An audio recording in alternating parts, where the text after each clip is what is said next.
This is what happens to batteries when they're poorly stored. Do you see the corrosion?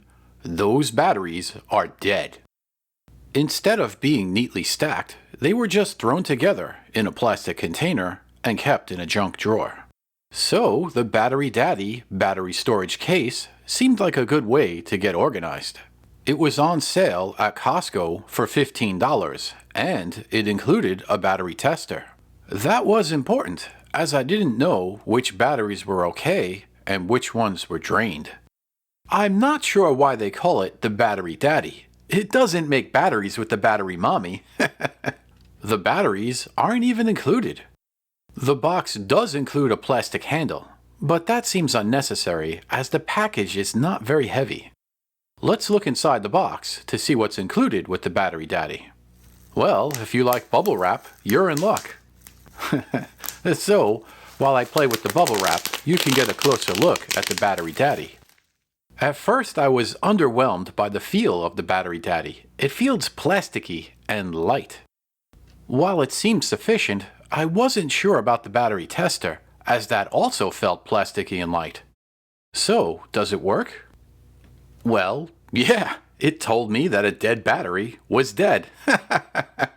You don't need to be Dr. McCoy to know that. But would it tell me if a good battery was alive? There's a gauge that has 3 levels: replace, low, and good. This worked for me. While it was a little bit finicky, I was able to tell the health of a battery. If you listen closely, you can hear the clicking of the tester. I like the old school approach. It's quaint. Now all I had to do was test dozens of batteries. These 2 are dead. What about the rest? Well, I think this is where the Battery Daddy shows its potential. It was very tedious to test these batteries. Also, several of these batteries were corroded. I didn't like touching them, as that didn't seem like a very healthy thing to do. Using the Battery Daddy would likely have avoided this mess. There's also the waste of dead batteries. That costs money. I estimate that I lost about $10 due to poorly stored batteries. So, this is AA batteries going into the case. The Battery Daddy is double-sided, and one side is mainly for AA batteries. 2 AAA batteries can be placed in the handle. I closed the lid and secured the left and right latches. I was concerned that they both didn't make the same snapping sound. One felt looser than the other. That was disappointing, as the Battery Daddy didn't feel rugged. What was really nice though was that the expiration dates can easily be seen through the clear case. That's something that I wasn't even considering. When I needed a new battery, I'd just grab one. It didn't even occur to me to grab one of the less fresh batteries. That's why I put the 2028 and even the 2024 batteries towards one side. Rotating these batteries seems like it would be tedious, but I was trying to keep the weight balanced.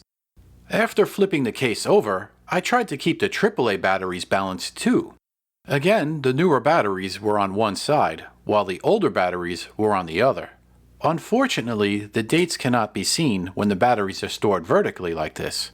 There was even a Panasonic battery in the bunch, so I put that one in the handle area. At some point, this felt like a hobby. Oh no, there's a hole in my battery collection! I think that's the downside of the Battery Daddy. It's not customizable. I'm not even sure if I own anything that uses D batteries. And since I switched my smoke alarms to 10-year batteries, I'm not sure if I need 9-volt batteries right now. It's nice not getting woken up at 3 a.m. to... There was a second container of batteries to clean up though. I was surprised to learn that I actually had a D battery. I also had some C batteries, but there was one particularly disturbing surprise to this second container of mixed batteries. There were 9-volt batteries in the bunch. However, 2 of them were extremely warm, like fresh bread not long out of the oven. 2 other 9-volt batteries were dead. This kinda works out, as only 8 slots were available for 9-volt batteries. Again, this highlights a big limitation of the Battery Daddy. If you don't have the exact combination of batteries, you might have too much space left over, or not enough space for your batteries. Overall, I like the Battery Daddy, at least so far. But after organizing all of my batteries, I still had one big question. Does this really make a difference? I've seen people store their batteries in a bag in their refrigerator. So, I'm starting an experiment. Here's a fresh package of AA batteries. There are 8 of them. 3 of them will go into the refrigerator, in the back of the crisper to be exact. They're encased in a Ziploc bag. All right, I'll close the door. Don't rush science. Another 3 will go into the Battery Daddy, which will be stored in a cabinet.